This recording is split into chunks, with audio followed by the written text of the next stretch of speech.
The Galactic Assembly had ruled the stars for 12,000 years.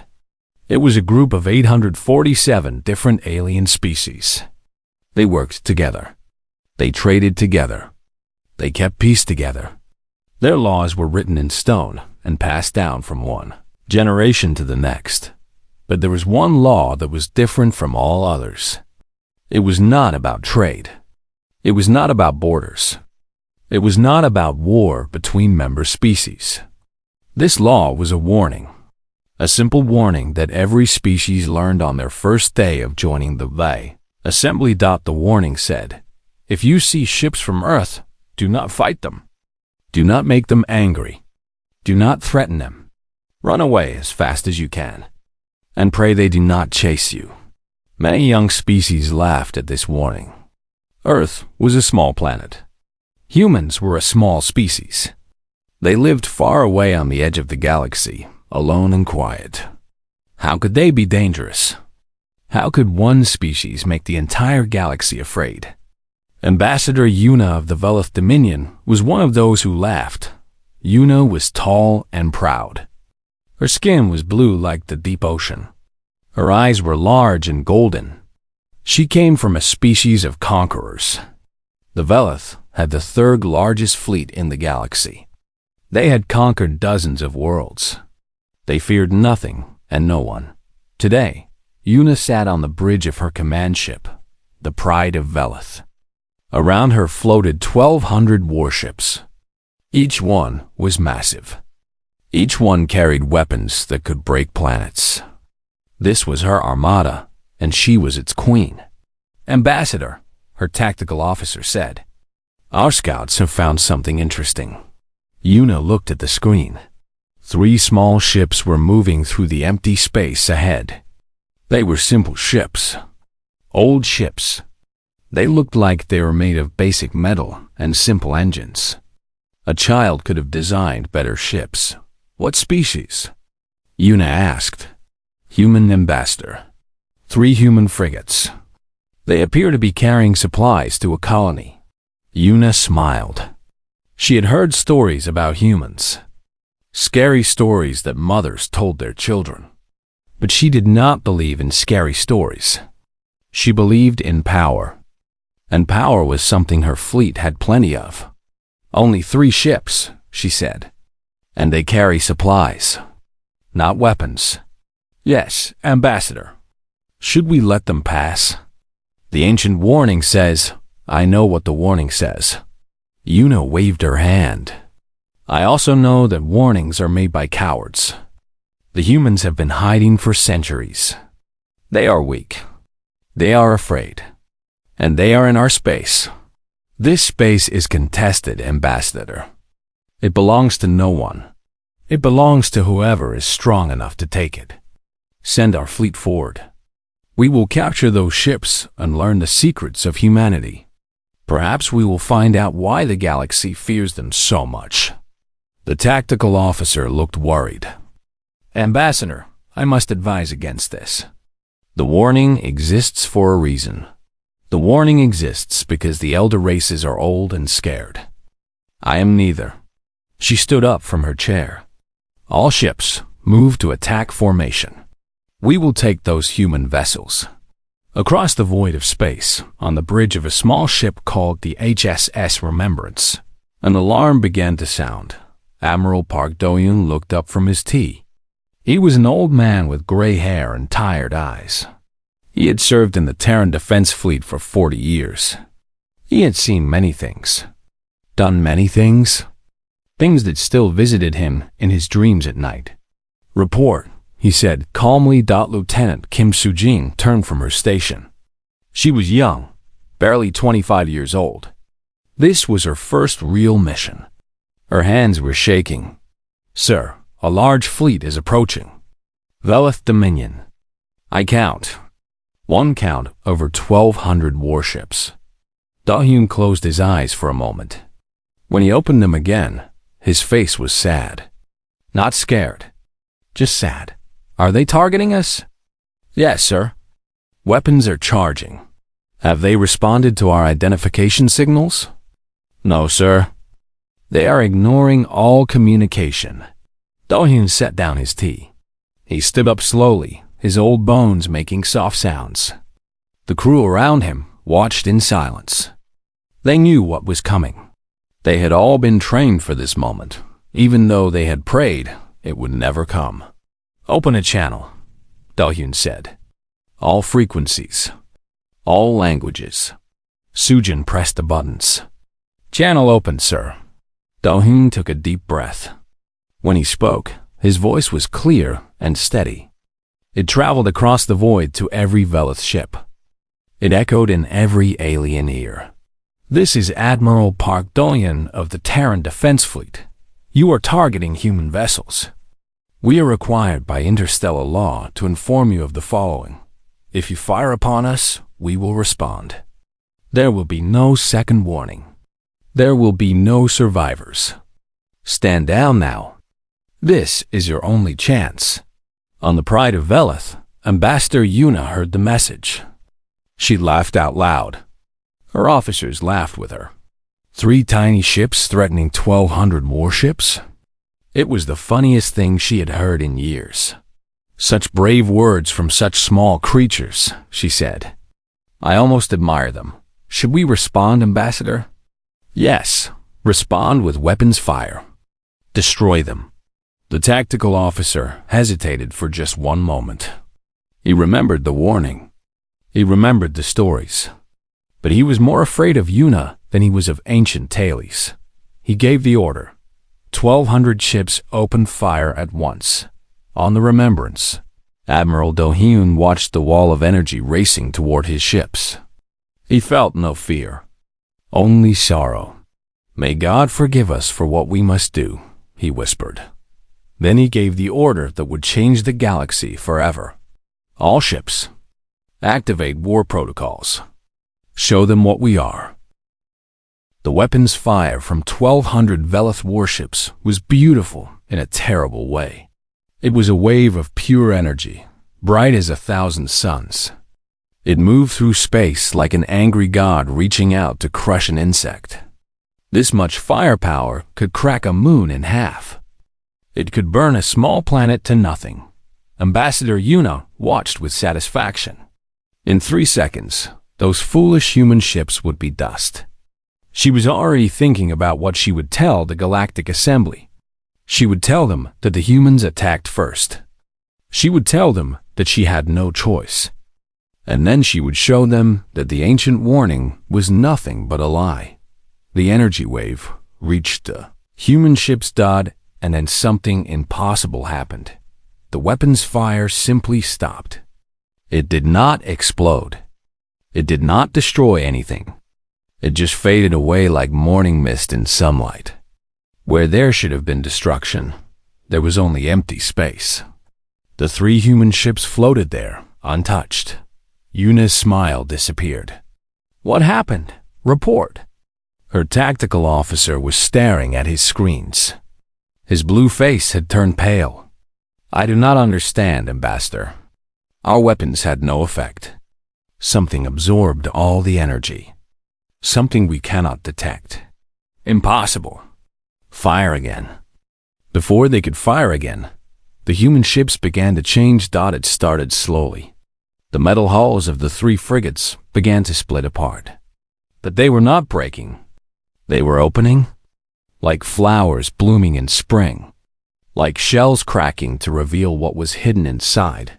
What came out of those shells made every Velith officer stop breathing. The things that emerged were not ships. Not really.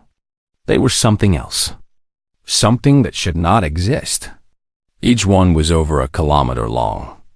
They were made of angles and shapes that hurt the eyes. They seemed to exist in more directions than space should allow. Light bent around them in wrong ways. Looking at them made the brain ache. These were warforms. The true face of human military power. They did not move like normal ships. They had no engines, no thrust. They simply were in one place, and then they were in another place. The laws of physics did not seem to apply to them. Or perhaps the laws of physics were afraid of them too. What? What are those things? Yuna whispered, no one answered. No one could answer. The entire bridge crew was frozen in horror. Then Admiral Dohyun's voice came through every speaker on every Velith ship. He did not shout. He did not threaten. He spoke softly, like a doctor delivering bad news. The warning was clear. You chose not to listen. I am truly sorry for what must happen now. May whatever gods you believe in grant you mercy, because we cannot. On the remembrance, which had now become something much larger and more terrible, Lieutenant Sujin was crying. She had studied the war protocols in training. She knew what they meant. But knowing and seeing were different things. Admiral, she said, her voice shaking, they have families on those ships.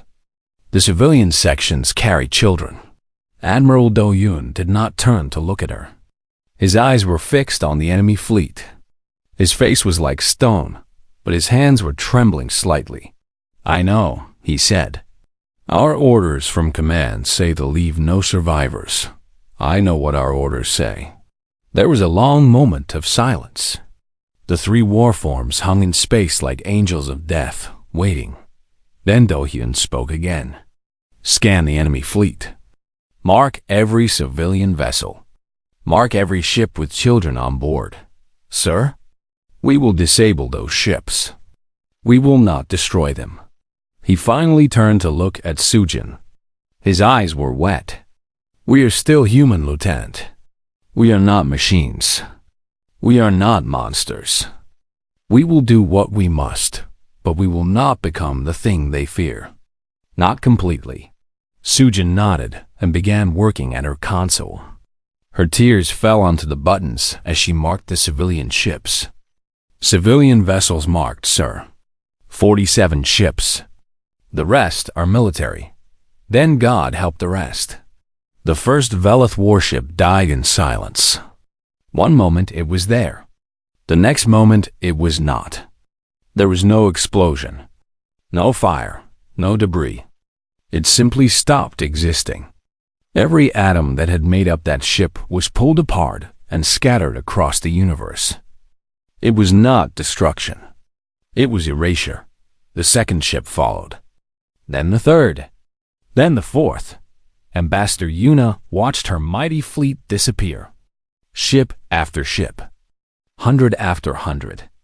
Her officers were screaming orders. Her weapons were firing constantly. Nothing worked. Nothing even slowed the human warforms down. Retreat. She finally screamed. All ships retreat. But there was nowhere to retreat to. The warforms were everywhere and nowhere at once. They did not chase the fleeing ships. They were simply already there, waiting. In less than 10 minutes, 1,196 Velith warships ceased to exist. Only the civilian vessels remained.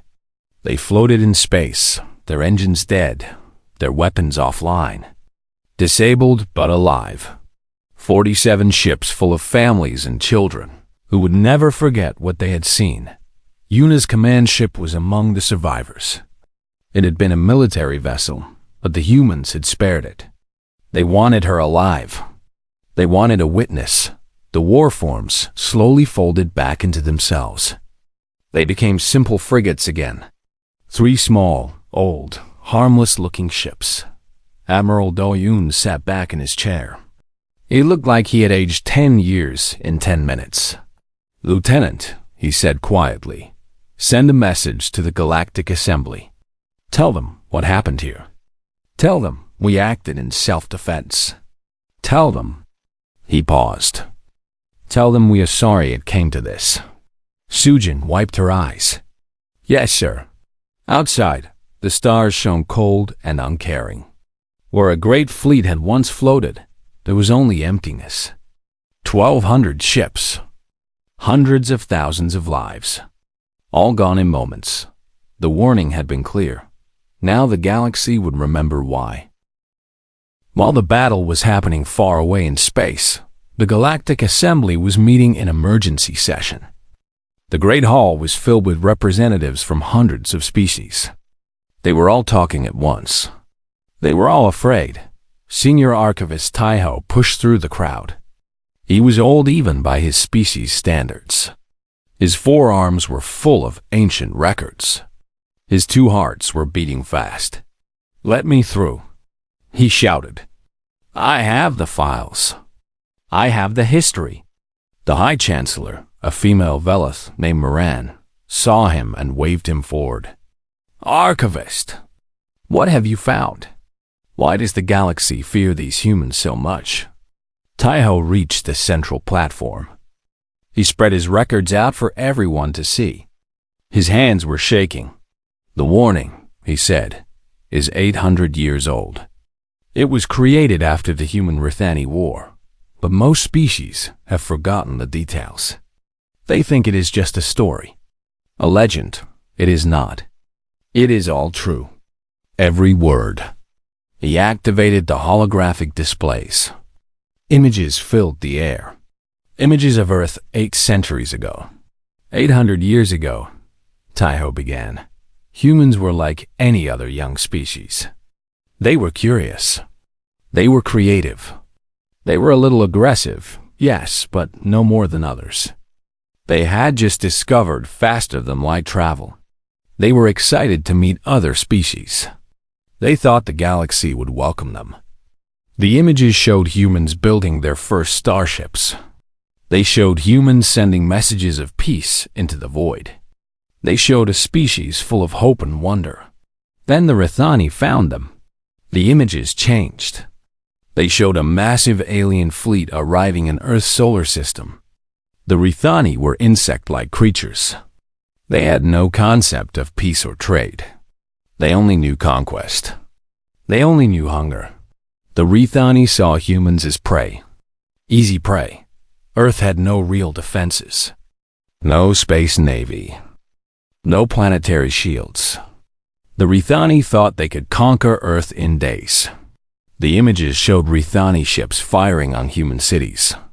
They showed millions of humans dying. They showed a planet burning. The invasion was brutal. The Rithani killed without mercy. They destroyed cities. They poisoned water. They burned forests. In the first month, they killed 3 billion humans. 3 billion. And they did not plan to stop until every human was dead. The assembly hall was silent now. Every delegate was watching. The humans tried to surrender, Taiho continued. They sent messages begging for peace. They offered everything they had. The Rithani ignored them. To the Rithani, humans were not people. They were food. You do not negotiate with food. He paused, gathering himself for what came next. And then something changed. No one knows exactly what happened. Some say it was a single human scientist who made a discovery. Some say it was many working together. Some say it was something that was always sleeping inside humanity, waiting to wake up. Whatever it was, it changed everything. The images showed something new. Human ships that had not existed before. Weapons that seemed impossible. Technology that made the Rithani fleet look like children's toys. In 3 years, humans went from primitive rockets to weapons that could destroy stars. 3 years. Do you understand? The Rithani had been spacefaring for 10,000 years. Humans surpassed them in 3 years. How is that possible?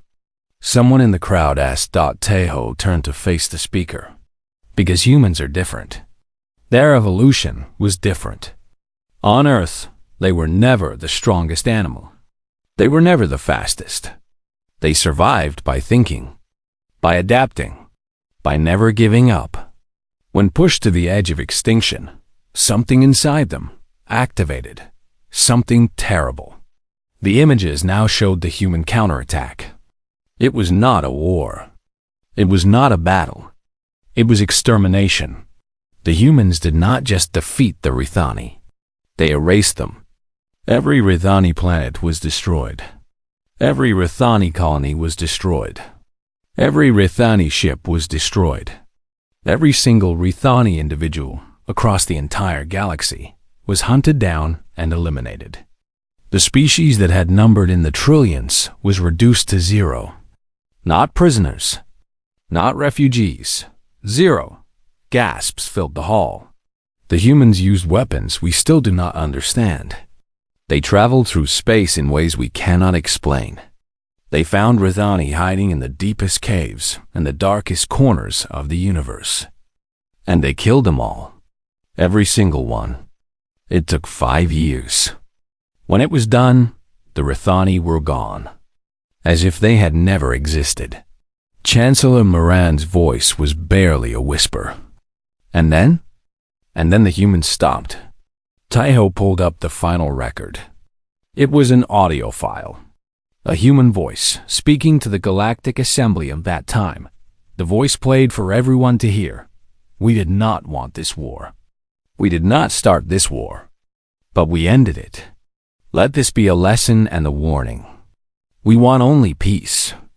We will return to our corner of the galaxy and trouble no one. But remember what we are capable of. Remember what we did to the Rithani. If any species ever threatens our existence again, we will not stop with them. We will burn this galaxy to ash. We will salt the ashes. And we will find new galaxies to live in. This is not a threat. This is a promise. Leave us alone, and we will leave you alone. Hurt us, and we will end you. All of you, forever. The recording ended. Taiho looked at the horrified faces around him. That was 800 years ago. Since then, humanity has kept its word. They stayed in their space. They did not expand. They did not threaten anyone. They became quiet and peaceful. Many species thought they had weakened. Many species forgot why they were afraid. A messenger burst into the hall. Chancellor! News from the contested zone. Ambassador Yuna attacked a human convoy 20 minutes ago. The blood drained from Chancellor Moran's face. Taiho closed his eyes. Then may the gods help us all. Because the humans remember. They always remember. And they never forgive. The news spread across the galaxy like fire through dry grass. Ambassador Yuna had attacked a human convoy. Ambassador Yuna had lost 1,200 warships. Ambassador Yuna was alive, but her fleet was dust in the void. In the Galactic Assembly, panic ruled. Species that had been enemies for centuries suddenly became friends. They all shared the same fear now.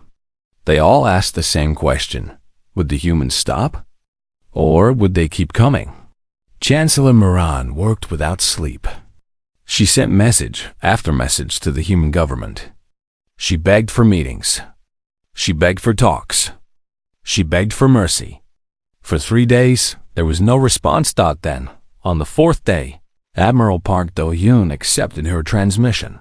Moran appeared on screen, her golden eyes wide with terror. She had prepared a long speech. She had practiced it 100 times. But when she saw the old human admiral on her screen, all her words disappeared. Admiral, she finally managed to say, on behalf of the Galactic Assembly, I offer our deepest apologies. Ambassador Yuna acted without permission. She broke our laws. She ignored our warnings. She will face the harshest punishment our justice allows. Please, I beg you, let this end here. Dahan was quiet for a long moment. He sat in his chair like a man who carried the weight of worlds on his shoulders. His gray hair was messy. His eyes were red from lack of sleep. He looked nothing like a monster. He looked like someone's grandfather. Chancellor, he said slowly, I am just a soldier. I follow orders. My orders were to protect my convoy and to respond to any attack with full force. I did what I was told to do. Then the humans will not seek revenge? The humans will not attack our worlds? The battle is over, Chancellor. Whether this ends here is not my decision to make. That is for leaders greater than me. Moran leaned forward. Then what can I tell my people? What can I tell the Assembly? Do-hyun was silent again. When he spoke, his voice was heavy with old pain. You can tell them that humanity does not want war. We have never wanted war. We have enough room in our space. We have enough resources on our worlds. We need nothing from the galaxy except to be left alone. Then why? Why do you have such terrible weapons? Because we remember, Chancellor. We remember the Rithani. We remember what it feels like to watch your children burn. We remember the hopelessness of facing an enemy that wants only your death. His voice grew harder. We built these weapons so that we would never feel that hopelessness again. We became monsters so that no one could ever monster us. Moran nodded slowly. I think I understand. I do not think you do. Not fully. Do-hyun leaned forward now, and even through the screen, Moran felt herself shrinking back. The warning is not an exaggeration. It is not a legend. It is not political theater. Every word is literally true. We have the power to end all life in this galaxy. We choose not to use that power. But the choice is ours. It will always be ours. Never forget that. The transmission ended. Moran sat alone in her office for a long time. Then she began writing the official report for the assembly. Meanwhile, on the Remembrance, Lieutenant Kim Soo-jin found Admiral Do-hyun standing alone at a window. He was staring out at the stars. "Sir?" she said softly. "Are you all right?" He did not turn around. "Do you know how many people died because of my orders, Lieutenant?" "The tactical count says approximately 400,000 Velith military personnel, sir." 400,000. He repeated the number like a prayer. Or a confession. 400,000 lives ended because one foolish ambassador did not listen to a warning. They attacked us first, sir. You had no choice. There is always a choice. Now he turned to face her. His cheeks were wet with tears. I could have tried harder to communicate. I could have retreated. I could have disabled their fleet instead of destroying it. Sir, our weapons do not work that way. The war protocols? I know how the war protocols work, Lieutenant. I helped design them 40 years ago. He walked to his chair and sat down heavily. That is my curse. That is humanity's curse. We are too good at destruction, too good at survival. We build weapons that cannot be gentle because we are afraid that gentle weapons will fail us when we need them most. Soo-jin sat down across from him. Admiral, may I speak freely? Always. You spared the civilian ships. You saved 47 vessels full of families and children. You showed mercy when our orders said to show none. A small mercy. A drop of water in an ocean of blood. It was more than that, sir. She reached out and touched his hand. It was proof. Proof that we are still human. That we can have all this terrible power and still choose kindness. That we can be survivors without becoming destroyers. Do-hyun looked at her for a long moment. Then, slowly, he smiled. It was a small smile, a tired smile, but it was real. You are young, Lieutenant. You still believe in hope. Someone has to, sir. Yes, someone has to. He straightened in his chair. Very well. Let us return home. Let us face whatever consequences come. And let us pray that today is the last time we ever have to show the galaxy what we are. The 3 human frigates turned toward home. Behind them, they left emptiness where a fleet had been. Before them waited a galaxy that would never see them. The same way again. The warning had been proven true. Now the universe had to decide what to do about it. 6 months passed after the Velith incident. The galaxy slowly calmed down. The humans did not attack anyone. They did not make threats. They simply went back to their quiet corner of space and continued living their peaceful lives. But everything had changed. The Galactic Assembly held meeting after meeting. They argued for weeks. What should they do about humanity? Some species wanted to build bigger fleets. Some wanted to form alliances against Earth. Some wanted to pretend nothing had happened and go back to ignoring humans. In the end, a surprising idea. One thought they would invite humanity to join the Galactic Assembly. "Are you insane?" shouted one delegate. "Bring the destroyers into our home? It is better to have them inside the tent than outside," argued another. "If we keep them isolated, there will be more misunderstandings, more units who think they can win, more dead fleets. If we make them members, we can trade with them, talk with them, learn what they want, learn how to avoid making them angry." The vote was close, but the invitation was sent. To everyone's shock, the humans accepted. On the day of the ceremony, Admiral Park Do-hyun watched from his home on Earth. He was officially retired now. He had refused all medals and honors. He just wanted to be left alone with his memories. His granddaughter Hyung sat next to him on the couch. She was 7 years old, with bright eyes and messy hair. She did not understand why the aliens on television looked so scared. She did not understand why her grandfather looked so sad. "Grandpa?" she asked. "Why are the aliens afraid of us?" The news lady said they think we are monsters. Do-hyun turned off the sound on the television. He looked at his granddaughter for a long moment. How do you explain 800 years of history to a child? How do you explain the weight of being the most dangerous species in the universe? "A long time ago," he said slowly, "some very bad aliens tried to hurt humans. They killed many, many people. And when we fought back, we did terrible things." "Like what?" "We made sure they could never hurt us again. We made sure they could never hurt anyone again." Hyung thought about this. "Did we kill them?" "Yes, all of them. Was that wrong?" Do-hyun was quiet. He had asked himself this question every day for 40 years. He still did not have a good answer. "I do not know," he finally said. "They were going to kill us first. We had to stop them. But maybe we did not have to stop them so completely. Maybe we could have found another way. So, are we the bad guys?" "No, little one. We are not bad. We were desperate. There's a difference." He pulled her close. "But I want you to remember something important. Being strong does not make you good. Being kind when you are strong, that is what makes you good. We humans are the most dangerous species in the galaxy. That means we have to be the most careful too." On the television, the human delegation was entering the assembly chamber. They were led by a woman named Ambassador Han Ji-woo. She was small and plain-looking. She smiled politely at the aliens around her.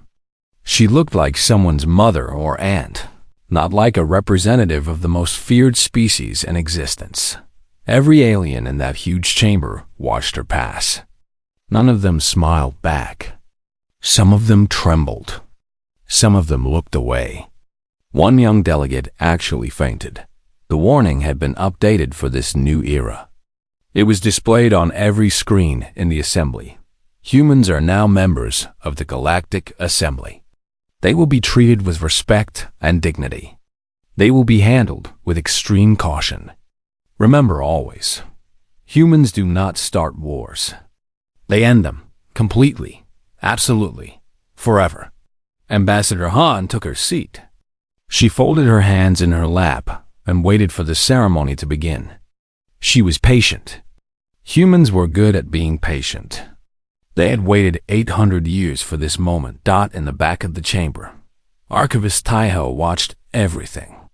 He was writing in his personal journal, recording his thoughts for future generations. "We have invited wolves to dine with sheep," he wrote. "We call it progress. We call it peace. Perhaps we are right. Perhaps humanity will teach us things.